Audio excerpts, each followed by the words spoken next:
I know some people are traveling. Okay, we're going to start, as we always start in these months and weeks. We're going to start with words of prayer from the book of Psalms. We knew all the prayers that we can for ourselves and especially for our brothers and sisters in Eretz Yisrael, the land of Israel, and have in mind always the hostages, and for Jews all over the world. So let's start with chapter 20. Laman Seich Mizbel David, for the conductor psalm by David. Yancha Nebi Yemsoda, Yisagef Hashem Yaakov. May the Lord answer you on the day of distress. May the name of the God of Jacob fortify you. Yishlach Edecha Makedesh V'sin Yisadeka. May he send your help from the sanctuary and support you from Zion. May you remember all your offerings and always accept favorably your sacrifices. May he grant you your heart's desire and fulfill your every counsel. May he grant you your heart's desire and fill your every counsel. We will rejoice in deliverance and raise our banners in the name of God, the Lord. May the Lord fulfill all your wishes. Now I know that the Lord has delivered his anointed one, answering him from his holy heavens with the mighty saving power of his right hand. Some rely upon chariots, some upon horses, but we rely upon and invoke the name of the Lord our God. They bend and fall, but we rise and stand firm. Lord, deliver us. May the King answer us on the day that we call. Chapter 23. Middle David Psalm by David, the Lord is my shepherd, I shall lack nothing. He lays me down in green pastures, he leads me beside still waters. He revives my soul, he directs me in the paths of righteousness for the sake of his name. Though I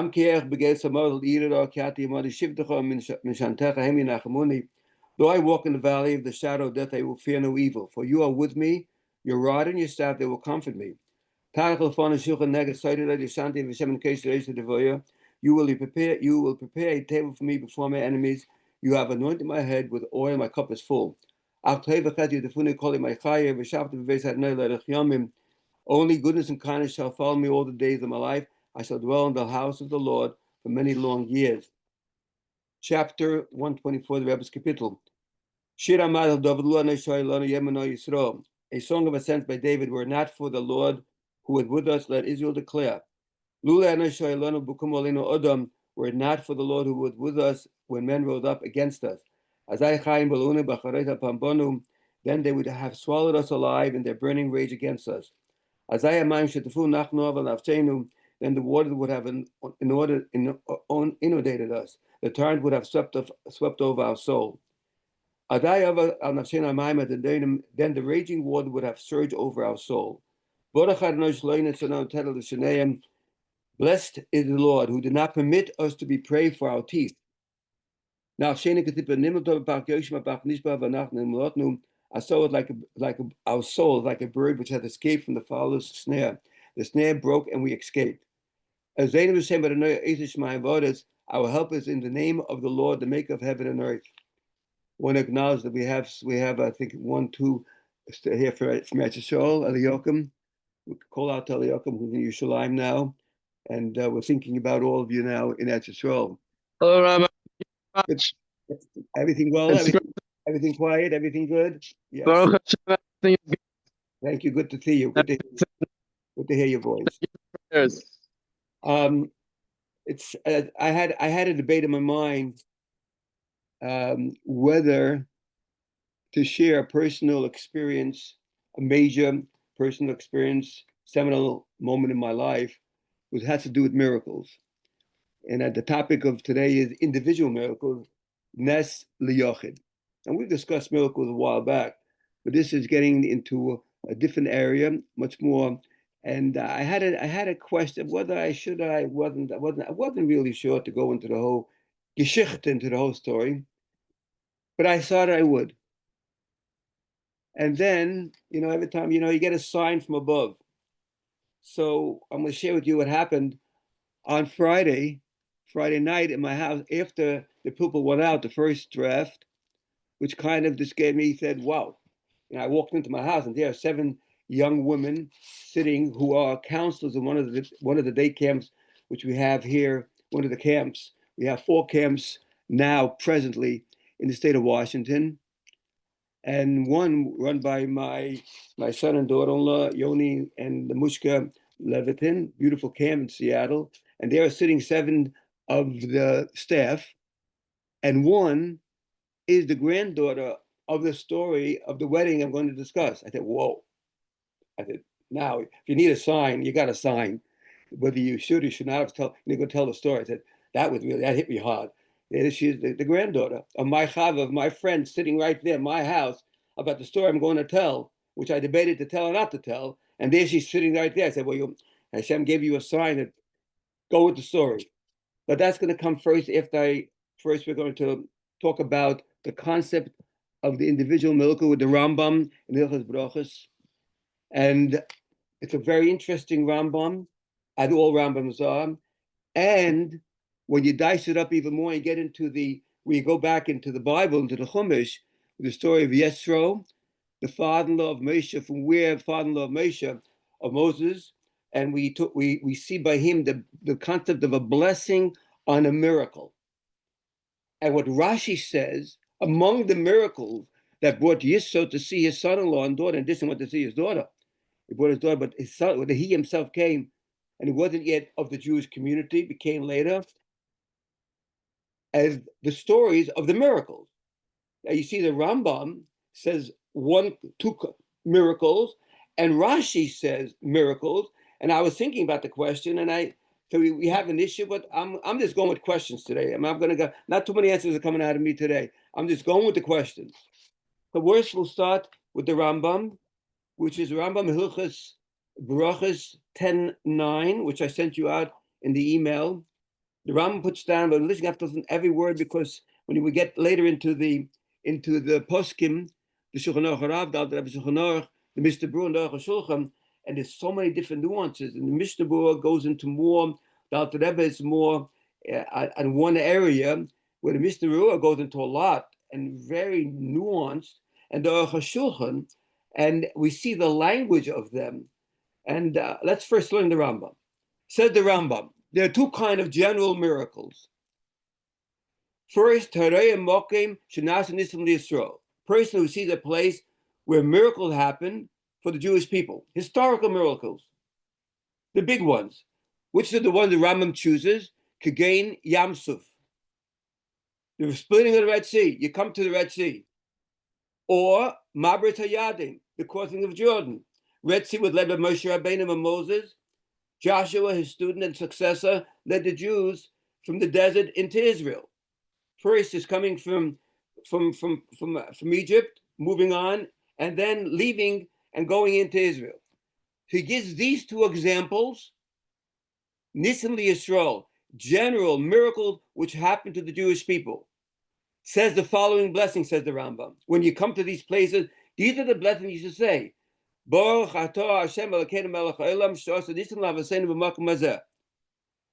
are you, God, our Lord, King of the universe, who wrought miracles for our ancestors in this place.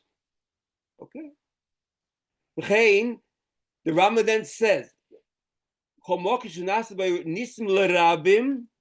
similarly, a similar blessing is wherever miracles were performed for many people. Language lerabim doesn't say majority, says the word, doesn't say rov, Hebrew, means majority of the Jewish community. It says rabim, many. That's very, very distinction. The Rambam says the word rabim, not rov, not the word majority, says the word many, which needs a definition. What's many? It means the majority. What does it mean many? What does it mean? Does it mean many to the community of Israel? Does it mean to a community which happened in a certain city, county, country? Where are we going to evaluate nisim l'rabim? Then he says, in personal miracle. You're on the freeway. a miracle happened, which is what my personal miracle. What about a miracle that happened to you as an individual? That individual to whom the miracle happened, then the Rambam says, Ubenei ben benei, children and grandchildren. Literally son, daughter, but it means children or grandchildren, seemingly. Says a blessing, you make a blessing who God, blessed are you, God, Lord, King of the universe, who wrought a miracle for me in this place. Okay. Or children will say, who wrought a miracle for my ancestors in this place. He says, the Rambam, next generation and next generation stops. Doesn't say, what about future generations? What about great grandchildren? Rambam doesn't say that. He only talks about two generations. The person with whom the miracle happened, children of that person, and grandchildren. We have the Rambam in Hilchot Torah, where the Rambam says the chiv, the obligation to teach Torah is to bonim ubenei bonim. There also the Rambam says the obligation that a person had of teaching Torah is to children, to grandchildren. Doesn't go further than that. Here, the Rambam also doesn't go further than here in Berachos, and in Talmud Torah, Rambam Hilchos Talmud Torah, talks about next generation, stops. And we're going to see that it's not. Okay, we'll stop right here. This is the Rambam. Okay. So we have a definition of whom. We don't have a definition of what. What kind of nest are we talking about? We say every day in every day in our prayers, every day in Meidim. Every day we say. What do we say? We thankful acknowledge that you are the Lord our God, our God of our Father, in the Shemoneh, in the Amidah. And we thank him for your miracles which are with us daily. That's part of the liturgy of the Shemoneh, of the Amidah, of the prayer which we stand. Shachris, Mincha, Maariv, morning, afternoon. There's a special part of the prayer. Miracles which are with us daily. We don't say maybe daily, with us daily.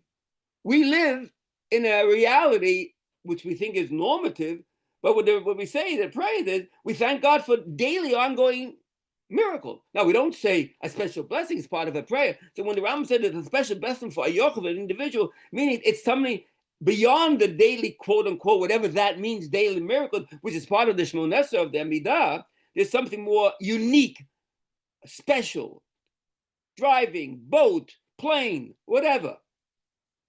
The flyers who came back from bombing Iran, they all came back safe. Miracle, okay? That's an individual miracle to the person who was flying those jets, okay? So we need definition. Okay. Then there's another question. The Rambam says, children. When you get up, we're going to dissect it, like I said, in the Shulchan Aruch. What about children born before the miracle? There are children who were born after a miracle happened to a parent. Children who were born before a miracle. Well, the children who were born after the miracle, we could understand. They make the blessing because without the miracle, they wouldn't have been born.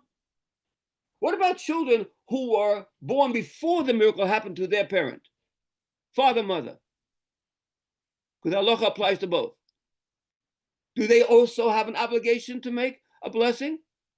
There's a question about that. Okay. Now you're talking about the future generations. Like I said, you're talking about what about they meet the person with whom the miracle happened. They're not the place. They don't see the place where it happened. They see the person with whom it happened. Do you make the blessing only on the place, or you make the blessing even on the one to whom it happened when not on the place? Some of you say, this is a person, he's a walking miracle. What happened to this person is a walking miracle. So whenever I say him, we say the thing has to be after every 30 days. Whenever I see this person, he's an open miracle.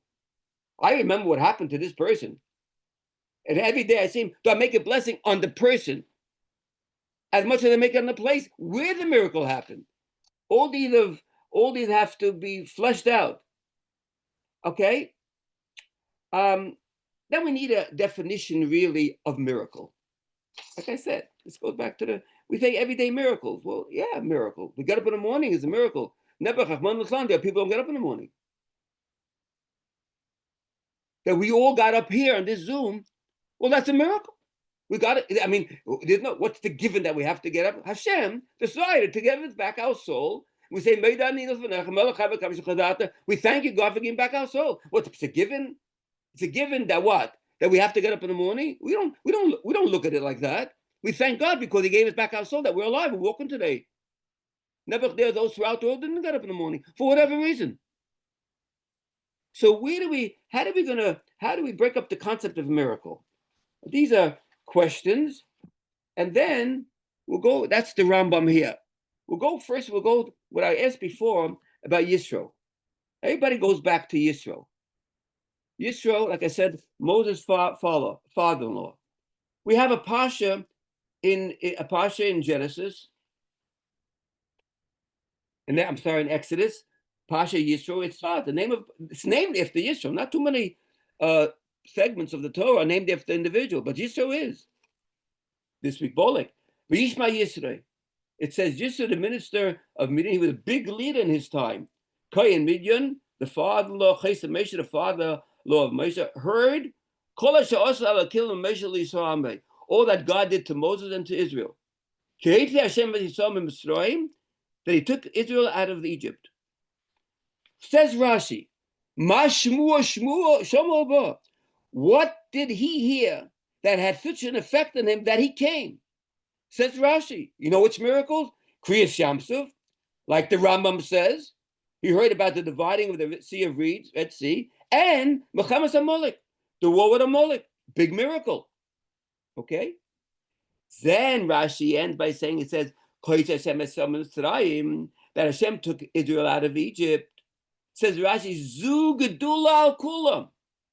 That this is the greatest of all the miracles that God did for Israel, was He took them out from Egypt. Says Rashi, the greatest of all the mitzvahs, of all the miracles, is what? Yetzias Mitzrayim. The Rambam does not bring down mitzvahs. The Rambam says the splitting of the Red Sea, the splitting of the Jordan, when they came out of Egypt, when they went into Israel, those are the two models that the Rambam gives. Rashi said, what's the greatest of all? The greatest is Yetzias Mitzrayim. So why are you talking that the Rambam not bring down Yetzias Mitzrayim? That's the founding moment that we became a nation. Why don't you bring that down? Question. I don't have an answer, by the way, for that. Still thinking about that one. Rashi said that is the greatest. And then from where we see, he tells them the whole story and all. And then in verse 10, Yisro said, Baruch Hashem, blessed be God, who rescued you from the hand of Egypt and from the hand of power. Again, he says Egypt. Here we learn about the blessing. One of the, in the Torah is, here we learn about making a blessing of a miracle. Again, emphasizing Mitzrayim and Paro. So it doesn't say splitting of the sea. And the Rambam says splitting of seas. Both splitting of seas. Question. Leave that. Anybody have an answer? You'll contact me. I'll tell it over next time. Let's go to the Gemara. Let's go to the Talmud. Berachos. This is one of the places where we from where we get the whole concept of an individual blessing on a miracle. The Gemara talks about, and then the Gemara thought this is Berachos 9 is 54:1. Says the Gemara, the Mishnah says only that on a miracle performed for the masses we receive a blessing. We recite a blessing. Masses. Says the Gemara, I included this in the email. This implies that on a miracle performed for an individual, we do not recite a blessing. We challenge that. And the Gemara gives example. I'll say it in English. But a certain man was once traveling through Ava Yamina when a lion fell upon him. A miracle was performed for him from above, and he was saved from the lion. Also, the commandant of he came before Ava, who told him, Kol aim is the mother lahos and boda. Whenever you arrive at that place where that miracle happened, that you were saved from the lion, make a blessing. which is the blessing. Blessed is he who performed the miracle for me in this place, in that place. Another case. Ma ben Ravina. Ma, the son of Ravina, have a kodabas was once going through a valley, Aravis, and he thirsted for water. And miracles were performed for him, and as well as water was created for him, and he drank from it. Another time, the same person was traveling through the marketplace in Mechuzah when a wild camel fell upon him. The wall of the nearby house broke apart for him, and he went inside the house, thus escaping the camel. Subsequently, when he arrived in Aravat, he would recite the blessing, blessed is who performed the miracle for me at Adavos and with a camel. And when he would arrive at the marketplace, he would recite, he blessed are you who performed the miracle for me with a camel and Aris. So you see, you do make blessing not only for the mass of people a miracle happens. So the Gemara answers, Anisa de Rabim, on a miracle performed for the masses, Kula Alma Machayv Levruchem. Everyone is obligated to recite the blessing when they come there. Anisa de Yochid, but on a miracle performed for an individual, it is only he who is obligated to recite the blessing. Period. Stops. Okay. They go on to other examples of biblical happenings. Okay. Question. Well, what about the children and grandchildren? Not even mentioned here at all. The Talmud does not mention future generations coming and making the blessing. Does not. Right here. So you have a question. The Rambam says, right? Other Rishonim say, the Achronim, all about the individual's children, the descendants, making a blessing. Okay. Before I go into some of the Achronim, and let's leave time for the story, because the story is going to take a long, I'll do the best I can. There is a discussion in the halacha. Not everybody's in agreement. You know, saying a blessing with God's name is not an easy deal. When you mention God's name, you cannot mention God's name in vain, right? We know about that. The biggies, you can't. So making a blessing is not easy. And when the halacha says about making a blessing, it's recognizing, obviously, the seriousness of making a blessing. And we have different positions about, for example, for the whole discussion about spouses. Does a spouse make a blessing for a spouse? There's a discussion about spouses. There's a discussion about a child. We're talking about a child making a blessing for a parent, father, mother. There's a discussion about a parent making a blessing for a child. And it's not the same. Most say that everybody says, most say children for parents, yes. Parents for children, not. Spouses, not. Husband, wife. Again, we're not going to have the time to go into this. I'm just sharing you the basic halachas. Mainly the Mishnah Berurah brings these down.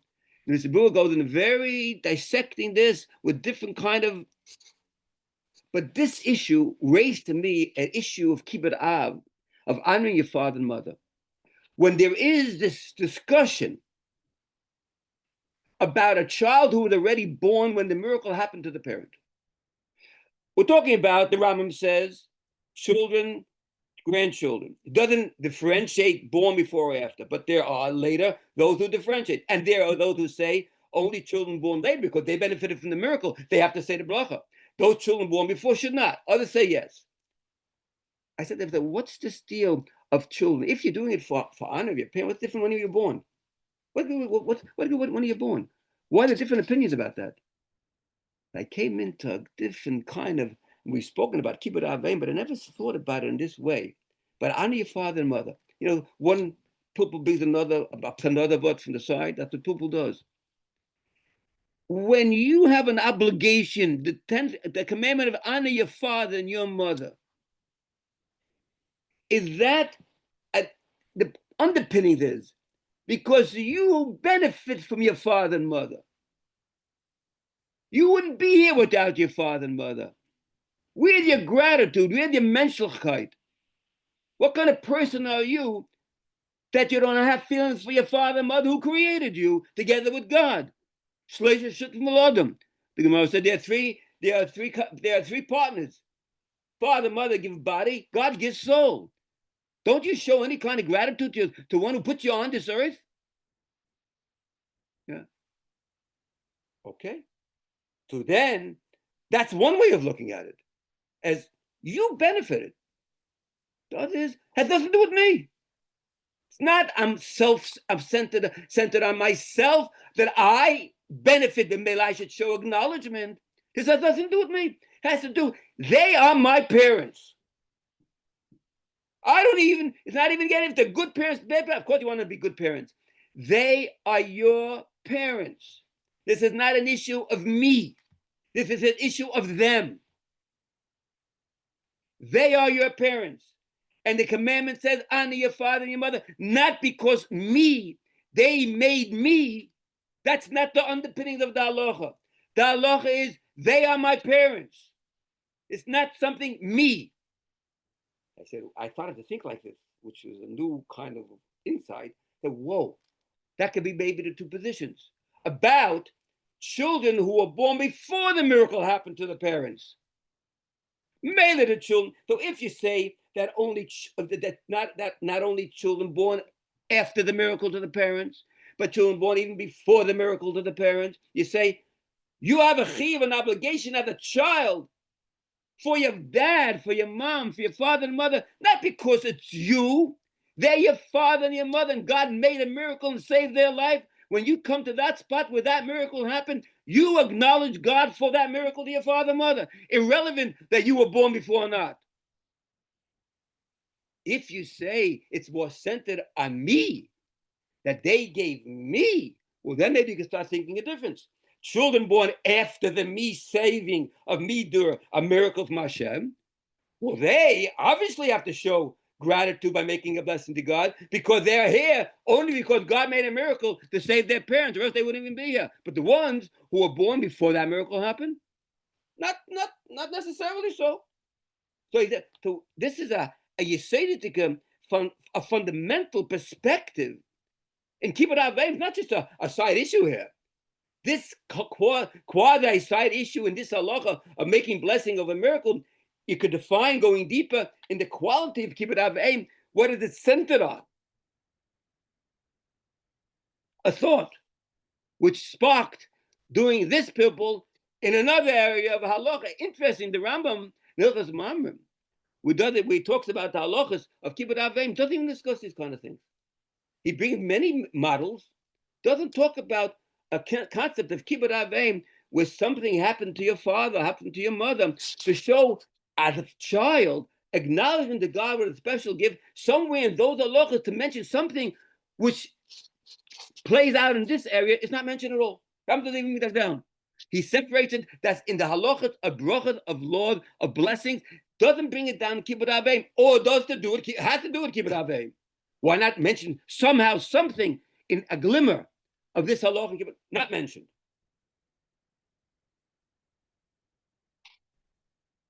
Before I go into my personal experience, this is going to take a little long, and then I'm going to end. There's a word from the Rebbe about miracles. And the Rebbe said that in English, they say there is a confrontational miracle. The Rebbe talks about an open miracle and a miracle which is a normative kind of miracle, which we discussed. The splitting of the sea. Splitting of the sea. Things of that nature. That's that the whole infrastructure of how God created heaven and earth with all its principles are shattered. Suddenly you walk down to Lake Washington, the water splits. You walk down to the Atlantic, walk down to the Pacific, Alki, the water split. That's the normative inbred with the God instituted in the normative creation. In the creation, God comes and says, I'm the boss.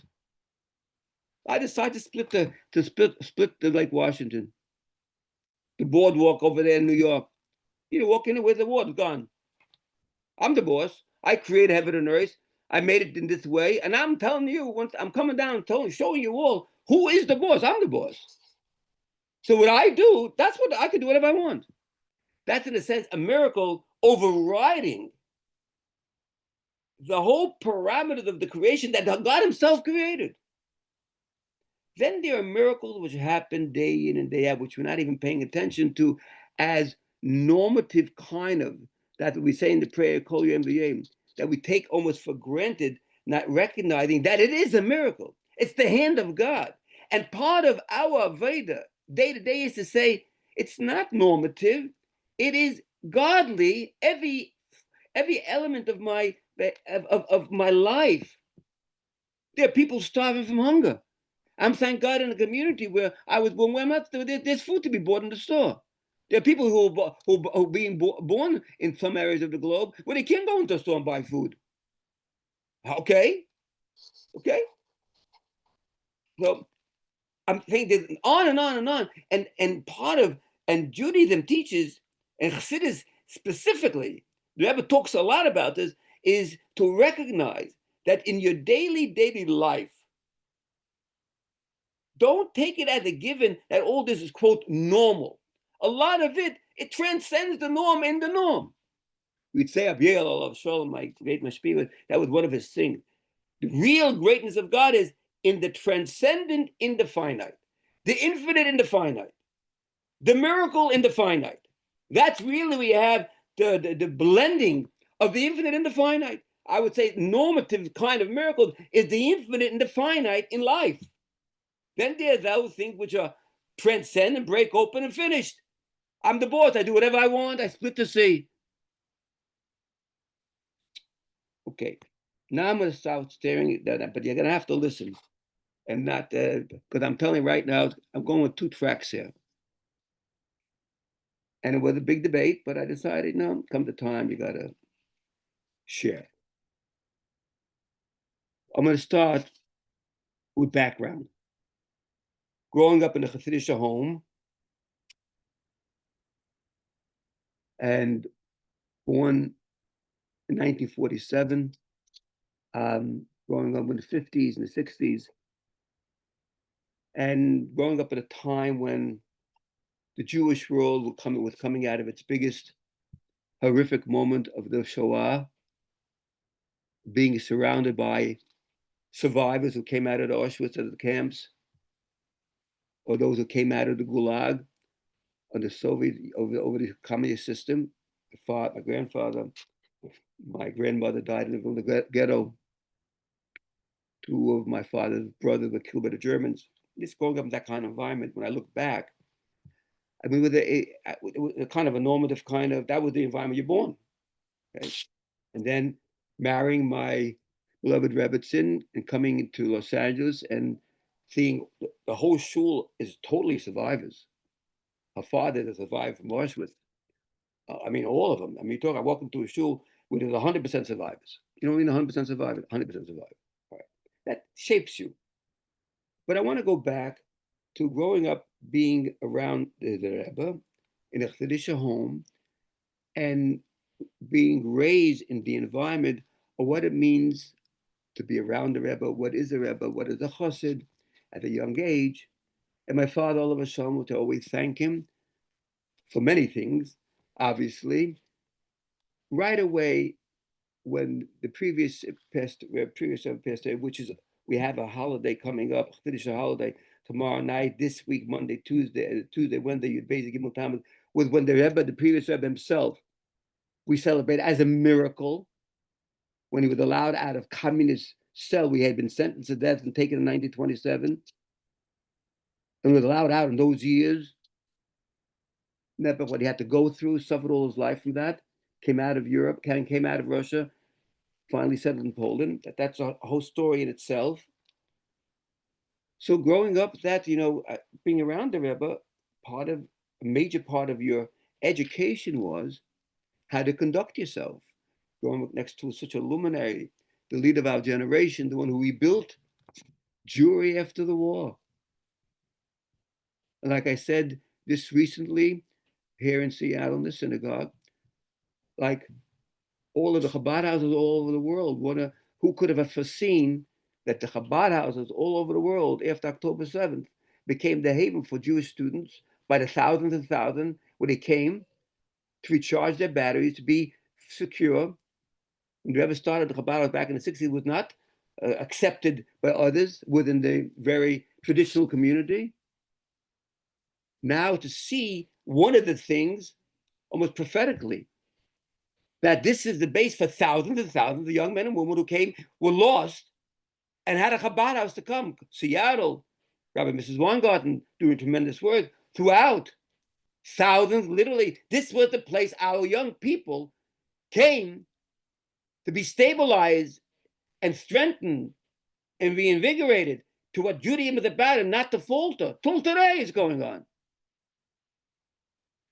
So growing up with that kind of an desiring, the biggest thing I'm growing up with a student, now I'm into the yeshivas, we want to be a shliach. We want to be chosen to go and to do the work that we, Baruch Hashem, my wife and I ended up doing. So that's part of the education. I mean, really intense education. And in those years, it wasn't everybody was doing it. We'll leave it at that. Issues, family, whatever. But this is what we sat at night. The chevra sat fabach, boom, learned, chiddush, that we're gonna go on shlichus, no matter what. Boom, boom, boom, boom, boom. Wherever the Rebbe sent us, we're going. We're ready. We salute and we go. That's one thing. Then there's the second thing. Marriage. Oh, marriage, the two. So, you come into yeshiva. I came into the yeshiva, I was 16. 60, they don't come until 20. I mean, the whole yeshiva, the main 770, had 55 students when we came in. You imagine that? Thousands now, 55. There was plenty of room to sit down with Chavrus and learn. There were still those who were born before the war. But blessed boys, young men of 23, 24, 25, European born, coming from the DP camps before going through the Leningrad starvation of 41, 42, 43. They were sitting in the yeshiva, these bochum. And here comes the first real group of American kids come in. I mean, really 20 of us, 15 of us, boom. So marriage, well, obviously, who's thinking about marriage? Marriage, 23, 42 and a half, you start thinking 23. And the matchmaker, you don't go meet girls, that's unheard of. Matchmakers, Today it's boom. They don't have enough matchmakers to make it work. They need more and more matchmakers. But we had in Chabad, they were those matchmakers. So I'm sitting learning, and I don't know from anything. Not even thinking about marriage. It's 1966. That's our year. When we go back and we think about my chevra, we sit around, we say 66 was our year. Oh, that was the year. We sat, we really, 19, we were, boom, learning day and night, davening for bringing. That was the year. The further thing of mine was marriage. Maybe they started to talk to my father, matchmakers, but I was not on any level. So I go into the Rebbe. My yechidus is my birthday. We all went in on birthday. Is the winter, the 28th of Tevet, around January 20th. So I go on the 66. I go on my 19th birthday, and I have a private discussion with the Rebbe. My father, mother, they go in the summer. That's the time they go in. And they would go in with all the children till they were married. All of us were 5. And then once in a while, they'd want to stay themselves until we walk out. But I walked in. I've been in the winter, my own. Then I went with my father, mother. And my father is slowly beginning, my sister, Allah Shalom, Freda, who's under me, 18, a girl you start to think about a little bit younger for Shidduchim, says, I hear him that he's talking with my mother, my grandfather. He wants to begin to talk to the Rebbe for guidance about a Shidduch for my sister. So that was part of of not the whole reading. He stayed, and we walked out. So he stayed with my father and mother. And I'm just out. I'm waiting for my father to come out. My father walks out. He gives an odd look at me.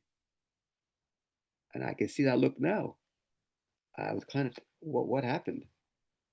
He walks over and tells me the following. When I mentioned your sister Freda about Shidduchim, about marriage, the Rebbe says, "Was it mit Shalom Ber?" He mentions your name. What about you? What about me? At 19 and a half, I was like, shock is not the right term. the Rebbe mentioned me about shidduch? And the Rebbe says, as a elder, he's older. I was older, but a boy being older than a girl has nothing, a boy is go to 1A, that's not. But the Rebbe mentioned, he said, Mistam is a miracle. He said, the Rebbe said, probably Shalom Bey is for goals that his sister will go before him. My father was shocked. Father said, of course. In fact, he says, I am talking to him about boys for my sister. Boys older than me, whatever. But they never mentioned it. And I went through it was like, there was no words. Okay, so my grandfather, my father's father, took ill about that time. He was a senior mashpia, the elder chassid, Rab Shmuel Levitin. You can Google him, Rab Shmuel Levitin. Google Rab Shmuel. And he couldn't shake a fever for about 6 months. Went and came, wasn't coming to shul. The Rebbe was asking about him, and my father would periodically go in after mincha, after ma'av, not at night, to give a report about my grandfather's health. And while he was with the Rebbe, he might have also mentioned about shidduchim for my sister. Every time he mentioned, he said, what about me? And my father comes out and says, did I ever mention again about you? I said, what are you? I was like, what? I mean, I'm not even, you're talking about, not I'm thinking about it. It's not even on any level. 5 times. From the summer of 66 to the winter of 68. The Rebbe mentions it 5 times. Now my father's getting really edgy with me. He really is. And listen, we got to do something. The Rebbe's talking. I said, we know that the principle by the Rebbe is what he tells A doesn't obligate B. The Rebbe says it himself. What he says to A doesn't obligate B. Said the Rebbe is telling you, and I understand you have to look into possibilities, but I'm not going out. And my father's a strong-willed man. What I said, I'm not going out. I'm not ready. But so you do it. You have to do it. I'm not going. Finally, my father, which I know was reluctant to do that, the last time the Rebbe would say, leave him another month, 2 months. He finally tells the Rebbe exactly what I say. Shalom Bezok, what the Rebbe tells me doesn't obligate him. He said it to the Rebbe. And the Rebbe smiles. He said it to them, the Rebbe smiles. Okay, we're done, right? 68. I'm already 21 and a half. And I go with Rabbi Shalom Belvopa. He should have a refuah shlema. Married my cousin, great rabbi in Israel. We are given the shlichus. Every summer we go out to Bochum. We go out to hundreds of Bochum to different communities. It's part of our training, reaching out to people, putting on tefillin. Chicago. Right before they're coming in, boy, they're coming in. We were there the week before, they're coming in for that Democratic convention. Oh, what we saw, I said, there's war coming here. We saw that, boy, they were coming in, the hippies and the yippies and the zippies. They were, all these chevra, they were coming in. And we went out into the park and put on with them tefillin. But we knew this is war. With Daley, they're going to who the mayor. This is going to be a major war by this convention. I looked at my friend. These guys came prepared. This is no spill here. This is real stuff. We come back after 4 weeks in Chicago. I walk into the house, and my father looks at me, and he's kind of pale. He says, I have to talk to you. Takes me into the bedroom. Says, while you were gone, Rabbi Recite, the senior shliach by the Rebbe in California, who brought my father, many of the survivors, he brought him to Lubavitch. My father-in-law became close to the Rebbe, became a chassid through Rabbi Recite. He said, Rabbi Recite called about a young girl who he has a possibility for a shidduch for you. I looked at my father and said, we went through this already. I'm not interested in a shidduch. Said, but I wrote into the Rebbe this name. You're not interested, but he came and he wrote in the name. Her name is Chani Weiss, who became later Chani Levitin, just to let you know, became a wife. Chani Weiss. And It's all arranged. They're all arranged. What are you talking about? I'm not going to see her. I don't know who she is. I'm not seeing her. Then he got really pale and he says, well, we got a problem. She's coming to see you from Los Angeles. She's coming to see me from Los Angeles. She was a junior in Beis Yaakov in Baltimore. She's 17, on her way to her senior year. And we arranged she's going to come back through New York for a day or two, and you're going to see her. Did you arrange it? I'm going to go see a girl. What, I've been talking to me? What are you talking about? But I wrote into the Rebbe, and the Rebbe answered, I wrote Weiss. If you're talking Weiss, my father only knew the name Weiss. If this is the daughter of Rabbi Sochadev, my father-in-law, if this is the lady you're asking me, yes. Yisaran, go and, yes. The Rebbe said, yes, about this lady, specifically. I said, what? I'm not going to see her. They said, what are you talking about? She's coming to see you. You can't do that to a young lady coming to see you. I look at him, I say, what are you talking about? And my father was pale. And I said, I'm not going. And she's flying in. And Rabbi Reich is calling, if your son doesn't go see this girl, he's walking away from Lubavitch, this Berachos. Are you out of your mind? We told her that he wants to see her. I said, you made up I want to see her. I didn't know who she was. What are you talking about? Then they brought the big gun in. He hadn't mixed the whole time. They brought my grandfather. I could see him right now coming with my father. My grandfather coming. He hadn't mixed all the time about Tishaduchim. And he looks at me, he says, if du es nicht gehen, in Yiddish, of course, you're going to go see her, or else I'm going to the Rebbe. If I'll verhalten the Rebbe nach Mincha, I'm going to go to the Rebbe after Mincha, because we always had full access to the Rebbe, and I'm going to tell him what you're doing. That was something that already, which I knew 100% he's going to do, not 90%. He is going to do what he says he's going to do. Then I had, whoa. We're going to get to the miracle soon. And then Chani says it's a miracle we got married, but that's not the miracle we're talking about. And then I started walking up Eastern Parkway. I said, I got a problem. I got to go ask somebody an unbiased opinion. David Raskin, all of a sudden, he was a shadchan, matchmaker. I went to see Reb David.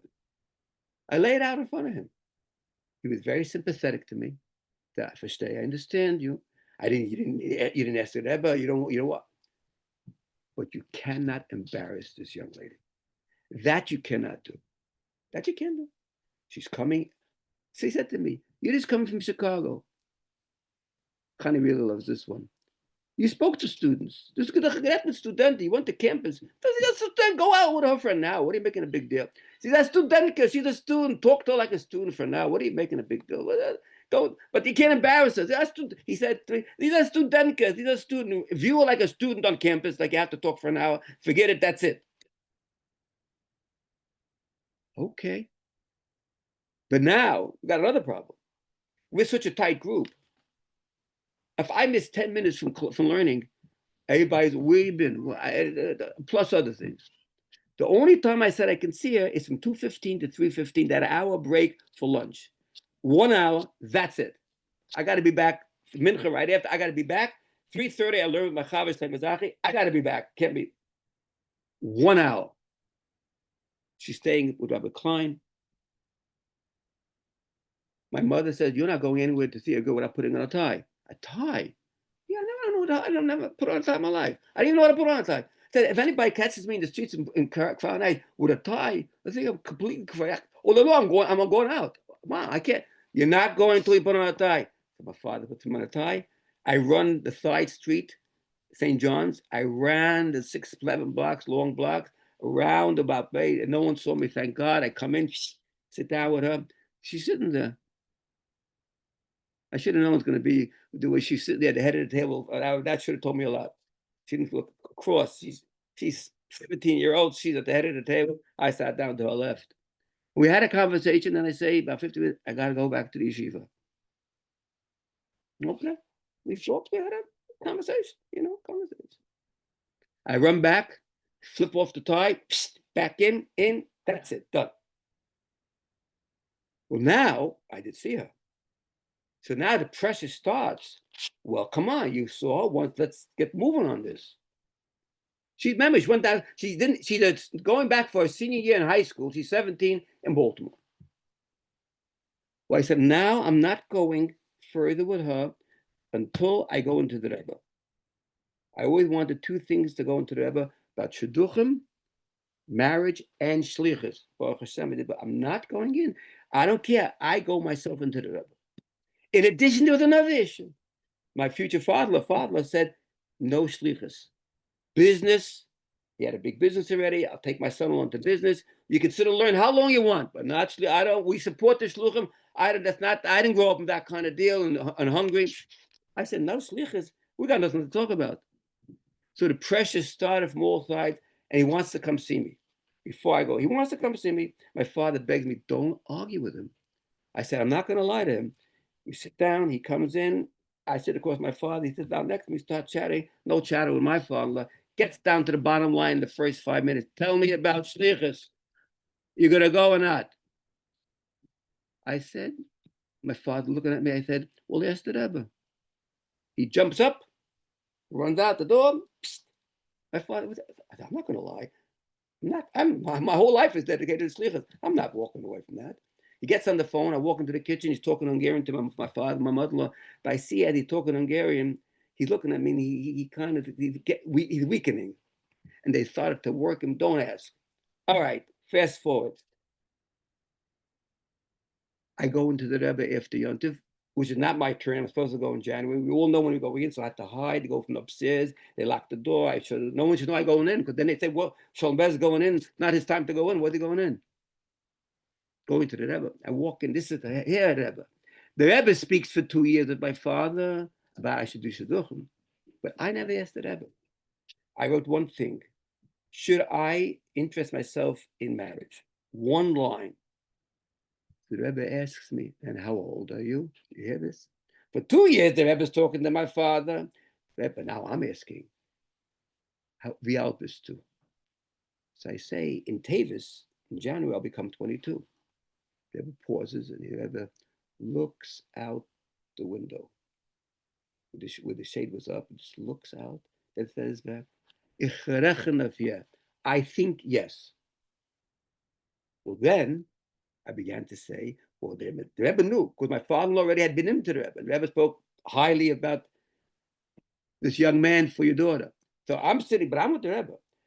The Rebbe said, now I wrote to the Rebbe, well, there's this Hatzah, which I knew the Rebbe knew, about the wise young lady from Los Angeles. The Rebbe's listening. He said, well, I said, but the father does not want shlichus. I read it. I said it to the Rebbe. The Rebbe says, he's not, as nicht eingeweiht. He said, the Rebbe said, a Chassidish Yid. He's a Chassidish Jew. He didn't have a beard then, because the place where he came from, the Chassidish Yid. And he says, so he doesn't know about these things. But if she wants to go, meaning the young lady, he will not stop. The mother will not stop. In other words, make it up with her. If she says she's going, they're going to back off. And then comes a point which led to the other thing, which led to, and she's in Baltimore. The Rebbe says on alone, Nish Keninian is not, you should travel to Baltimore like to see her. She comes here from time to time, meaning to New York. You'll see her there. I shouldn't go to Baltimore, which became a major issue. People in Baltimore say, what is this? You're going to see a young man? He should come see you. Don't ask what was going on. The people where she stood by, this is not right. You don't go see the young man. The young man got to come see you. But the Rebbe said, without even being asked, you come here, you'll see her here. Anyway, we go through it. 5 months, 4 months, the deal. At the end, she says, I'm going to go on shlichus, but I need education. Yes, I go. Got the yes, made the deal. We get engaged. We get a blessing from the Rebbe. Early, the fast of Tavis, Chof Tes, 69. Those times you had a Wrought, a quasi engagement. You had the chosed and kala, bride and groom. Twice to go into there before the wedding. Once right after the engagement, the second time before the wedding itself. So my wife says, listen, my future wife said, I got to graduate from high school. This is January. I'm not getting married. We wait till June. I don't care. I didn't care if she waited another year. I'm fine. I'm learning in the yeshiva. She said to me, well, yeah, you don't mind if I wait another 5 years to get married. Whatever. Okay, it's part of scuttlebutt. I'm having a good time in the yeshiva. So she says, I can't get married in June because I'm going to graduate. I got to come home and get ready for wedding. It's got to be in August. Okay, I say August is fine. Not a problem. Not a problem. We walk into the Rebbe and we write, planning the wedding. I would give the model tov with a big smile. And then we had written, we're planning the wedding in El, which would be August. The Rebbe, what? He said, why so late? When I heard that, I was going to say, never Rebbe says. But my young bride, she's talking Yiddish, and she said, she starts to talk to the Rebbe till I said, what? She's like, really? At 17, talking to the Rebbe like that. I said, but I have to come home. I have to graduate in June. And I can't, and I have to get ready. And she started to have a talk. And this is not my kind of education. The Rebbe says something, that's it. But she's standing there holding her ground. And she went from Yiddish, she said, she always said, I had to go to English because I had to get this real clear because I couldn't walk out of the Rebbe, tell my mother I had to have this real clear. And she starts to have a conversation and she's holding her ground with the Rebbe. And I'm looking at her, I'm like shocked. What did I get into here? And she's holding ground. And she says, the Rebbe said to what a June bride, like the Rebbe said, June, like a June bride. The Rebbe said, like a June bride, it'd be like a, but he said, I need to have my time. I can't. And as we're standing there, I'm about ready to say, we'll do it when the Rebbe wants. We'll do it in June. Just cut right in. The Rebbe was very quiet. The Rebbe was very reflective. So the Rebbe's thinking, and we're both standing. And the Rebbe said, no. El, meaning the months of El, which is the month of August, it's a month of compassion, and starts to give a big blessing for El. Give a big blessing for us. What am I going to say? The Rebbe give the blessing for that month. So she got it. And big blessing looked at us. I walked out, but she said to me, that was our real first fight. You were so cold, you didn't look at me when you walked out. I said, I didn't. I was really upset. That's not the way I was raised. And she's saying, what do you want? I never asked. I know I grew up that you talk to the Rebbe. You people stand around there like you don't say nothing. I talk. But I was really, really upset. Let's put it that. Let's leave it at that. Then we wrote into the Rebbe the date, the 5th of El, and it came out an answer right away, a beautiful blessing. I was calmed. Rebbe gave it, but it was part of, but it was on my cup. Then began another pasha. They want me to come out and visit Los Angeles as a chatan. They want me to come out. They want to introduce me to the community. This, stay in LA in 1969. They're talking about different kind of LA today. Yeah, the one kosher store which made they someday. You're talking about nothing. I mean, nothing. Rabbi Levitin was bringing meat from Seattle because we had shocht. I mean, don't you know if then what LA is? You look at LA today. And everybody wants to see, who did he get here? Who is this guy? Who is he? And as the pressure began, you got to come out. And I remember the Rebbe told me not to go down to Baltimore. And I just felt the Rebbe. I went into Rebbe Chadakov, the Rebbe's main. He went into the Rebbe, come out. The Rebbe said, you're learning. Is there a day when there's one day when the yeshiva had like off? Chamisha B'Shvat. I mean, I see the Rebbe's not supporting going. I'm not going. Not. Crazy, this guy that's talking and making my in-laws in California embarrassed, all their friends and the family. What do you mean doesn't come out? Doesn't come out. I'm not going. I sense there's something here. Boop, boop, boop. Summertime, my father and mother go in together. We now were a chassan. And my father and mother want to stay alone with the Rebbe. Now we're getting to the punch. My father and mother walk out. My father comes over to me and says, go right back into the Rebbe. The Rebbe wants to see you. The Rebbe wants me to see you. What? Yeah, I ain't some Rebbe. The Rebbe asking you to go back in. Alone. I didn't know why the Rebbe called me back in. I found out because what had happened is my father, who was under enormous pressure that I should go, figured now it's summertime, that is the yeshiva, people start traveling, camps and all. And he walked in and he said to the Rebbe, they want him to come. He's not coming. So the Rebbe says, he didn't go yet. And noch nicht gefahren.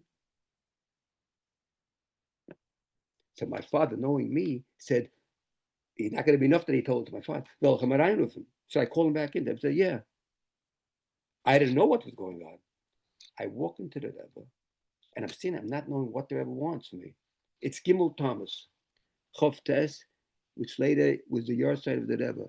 The 3rd of Thomas, that was the night, the Thursday night. The Rebbe said, the first day, well, what's this phone Los Angeles? Why don't you want to go to Los Angeles? And I was like totally off kilter because I sensed the Rebbe wasn't, why don't you want to go?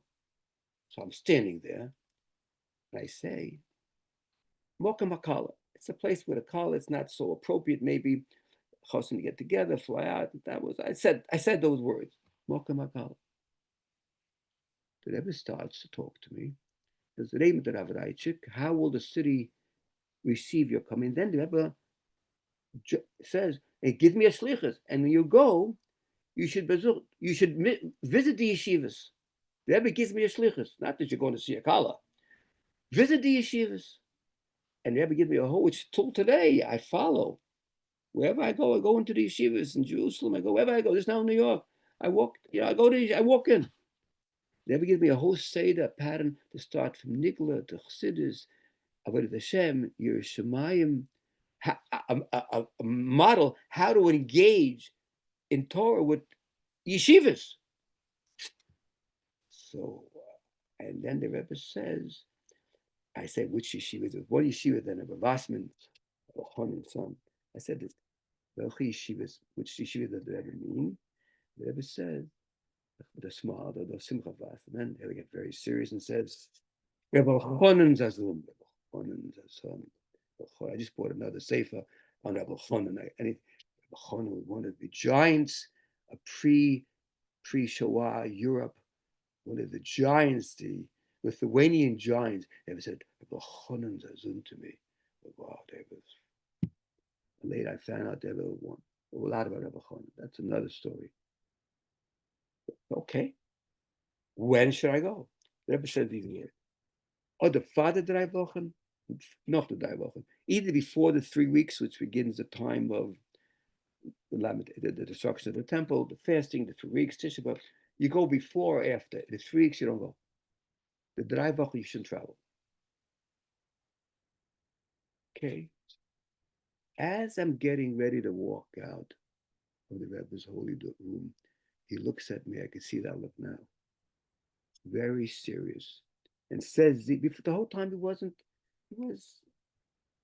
says these words. The Eibishter will defeat the Fagute Weg. God should guide you on a good path. And he looked at me hard. And I could tell you a chill went through my back. And I walked out. I said, oh, something is going on here. God should guide you on a good path.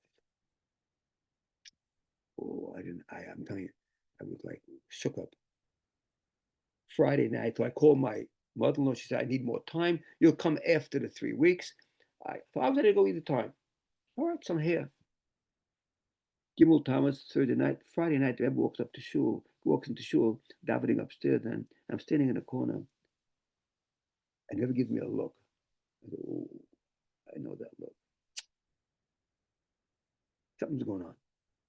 This gave me a hard look. All right. Monday, 9 of us get into a car. We're going to Boston for a wedding of one of my dearest friends, Elchanan Gaisinski, whose granddaughter, one of the counselors. We're going to his wedding. It'll be Monday night. Station wagon. You know the old station wagon is 333. A few other cars went too. And we're having big, heavy debates in the car. And one of the debates was, I don't know how we got into discussions, heavy, 9 chevers sitting there. I don't know where. Chani always say a bunch of morose kind of chem. How do you get into this kind of discussion? How do you feel before you go? That's we got into the whole discussion about this. We come to the wedding. There's pictures of us all by the wedding. I saw the pictures. We head back 12:30 a.m. Tuesday morning, Ches Tammuz, which was this past Friday. That was 69. We're now 2025, 56 years ago. Three. I'm in the middle seat. The middle. We're coming off the New England freeway, 4:30 a.m. to the New York freeway. I knew that spot. And I'm not going to get into I'll drive it kind of slowed up, kind of with the exit. And some of the Chevra are sleeping. I look back. I'm up. I see this tractor trailer coming right down on us. I said, oh, there's no way he's not going to hit us. And I said, what went through my mind? We're going to fly to New York. I mean, he's going to, a big tractor trailer. What he did was he tried to swerve into the other lane and miss us, and he hit the gas tank. And he swerved. The car lifted up, turned, and was started to be consumed by fire. The three fellows in the front, the doors flung open, rolled out. The three in the back, I don't know what happened like that. Miraculously, those big windows, they all disappeared. They rolled out. But we in the middle were the ones who got it. To my right was sitting Rabbi Levitin, my beloved Chava, came to Shliach of the Rebbe in Tzfas. My left was Rabbi Minkowitz. Yossel Minkowitz, the head of the high school in Montreal. And I'm in fire. I'm consuming fire. You know, I'm sitting in a ball of fire. It's all seconds. And Rabbi Minkowitz pushes the driver's seat forward and goes out that door, which is open. When he does that, I go to the side, his door, to try to open it and get out. But the lock had melted. I couldn't open the door. So I went back. I mean, a second, I said, but my mind is conscious. And in the fire around me, I still have the wounds. And this is what goes through my mind. This is the way you feel before you go. Exactly the discussion we had. And I start to say, Shema Yisrael. Hear, Israel, God, the Lord, God, the one. And then, tell me what happened. I feel an energy pick me up from the bottom, lift me out that front door of the driver's seat. I end up on my knees.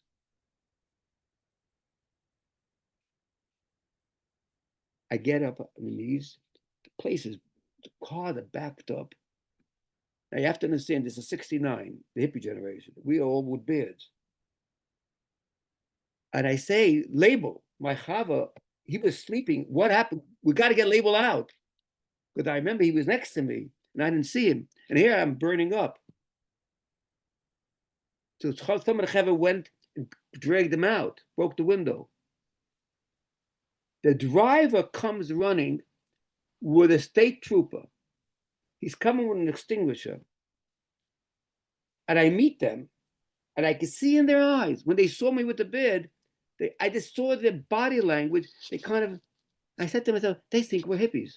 Now try to imagine a state trooper with a trucker in 69 thinking we're a bunch of hippies. I saw this in his body. They slowed both together. I said, we are rabbinical students. On the spot, I say, we're rabbinical students. I say, labeled. I said, we got labeled.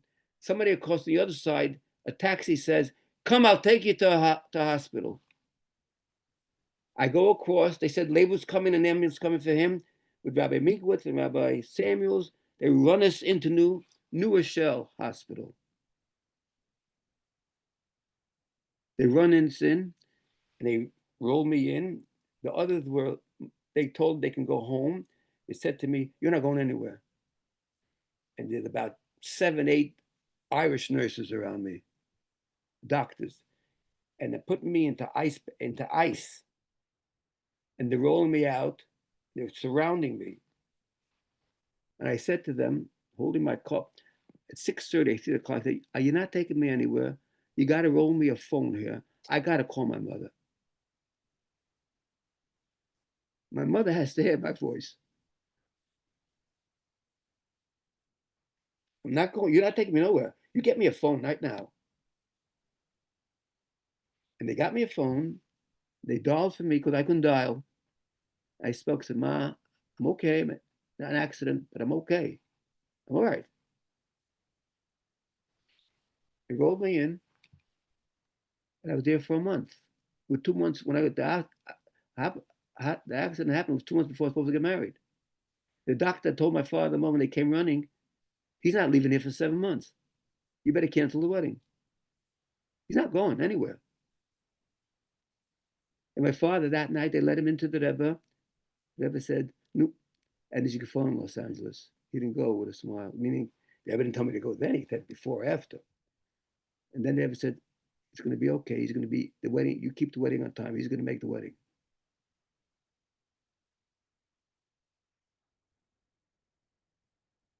All 9 of us survived. I never saw that car until many years later. One of the boys went back, took a picture of that car. It's now posted online. I saw the fire bursting, and I remember looking at where's Shlomo Majeski. He rolled down the hill. That fire was consumed, and the car way back and backed up was full of others, my friends. When they heard that we were in that car where they passed, one of my friends almost passed out.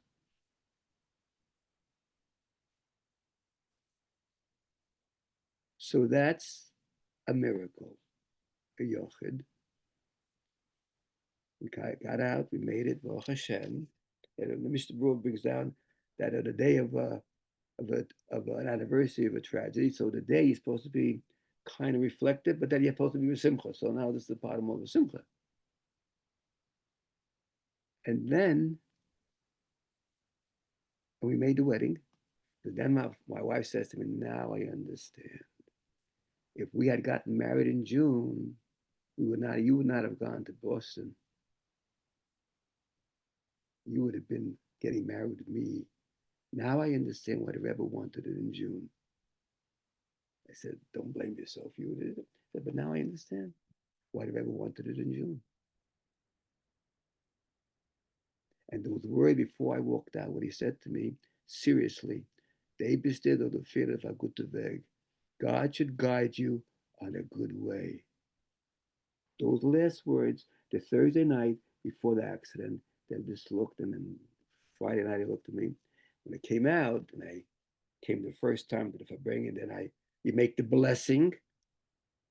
I made the blessing by the Torah on Mincha. Deb was looking at me when he walked out upstairs. He stopped, and I was kind of, he looked at me with a smile, made like that. We made it to the wedding.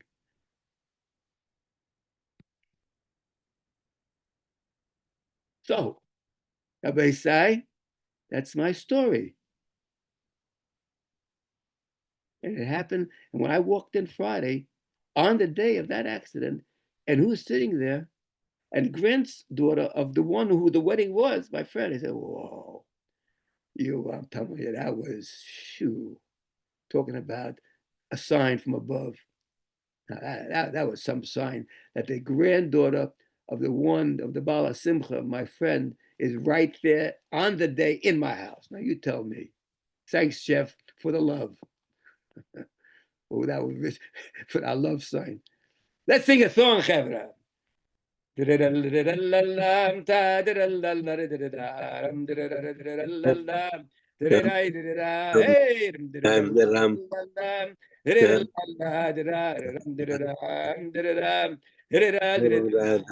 oh, Right.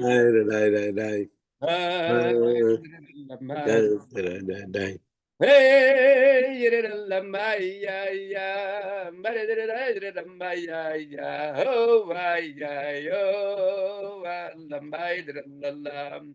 Hey, yidda-lamaya-da-da-da. One father, when Rabbi Levitin, which he never told me, he used to go in the Purim when I was engaged. So he was under enormous pressure that I should go as a chassan. He told me a year or two later that the Rabbi asked him, knew what's with the shidduch, the why shidduch, what's going. They said they want him to come. They said to the Rebbe, they want him to chassan to come. So the Rebbe said to him, Ellen, he's learning. But he didn't tell me that. He's learning. He's learning. You see, if I would have gone earlier, there wouldn't have been even a chance of me. That Rebbe said these things work in that everybody was good, everybody was right, everybody did what they felt was good, but things work out. It was a good sign this Friday when I saw the granddaughter. Oh, wow. I said, whoa. To see Chanya's granddaughter in my house on the day of the accident. I said, wow, that's something else. You don't do something, you don't know what to do, tell the story or not, and you have something open like that. So you did good. Everybody have a good week. We're not going to learn next week because it's a fast day, the beginning of the 3 weeks, and we're still in Golders in exile. But in 2 weeks, we're going to get together again. And we had a beautiful, beautiful week. It's strong. Hold together. Be strong now. Everybody has to be strong in the times we're in. Reach out to friends. Be positive. Be joyful. And Hashem will watch over, especially in Eretz Yisrael. What happened in Australia, what's happened, kosher store in the shul. God should watch over the Jewish people.